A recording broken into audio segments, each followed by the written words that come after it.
Eh les amis, vous savez qu'il y a deux techniques de conservation des aliments, par le chaud ou par le froid. Et quand vous conservez les aliments par le chaud, c'est pour vous apprendre, vous avez trois techniques. Il y a ce qu'on appelle l'apertisation. La température, elle est entre 85 et 100 degrés. Ça détruit les microbes, les micro-organismes, les champignons et on peut conserver l'aliment. Vous avez une deuxième technique, ça s'appelle la stérilisation.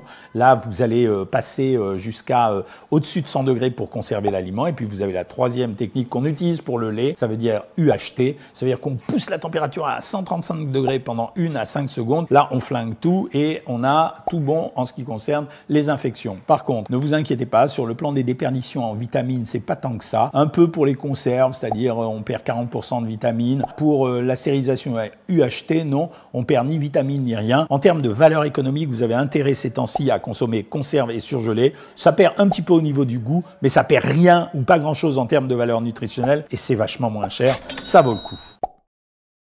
Les techniques de conservation par le froid, il y en a trois. Il y a la réfrigération, c'est ce qu'on fait pour les denrées périssables. Ça veut dire on achète nos fruits et nos légumes, on les met au frigo, comme ça tient plus que 24-48 heures. On peut aller jusqu'à une semaine, 10 jours. Bon, réfrigération, c'est jusqu'à 4 degrés dans le frigo, surveillez bien la température. Vous avez ce qu'on appelle la congélation, ça veut dire vous allez congeler dans votre appareil et dans la congélation, vous avez le droit d'aller jusqu'à 18 degrés et puis vous avez la surgélation, c'est le truc béton, vous passez au-dessus de 18 degrés, l'eau elle est cristallisée, on freine le développement des microbes, des bactéries, des champignons, etc.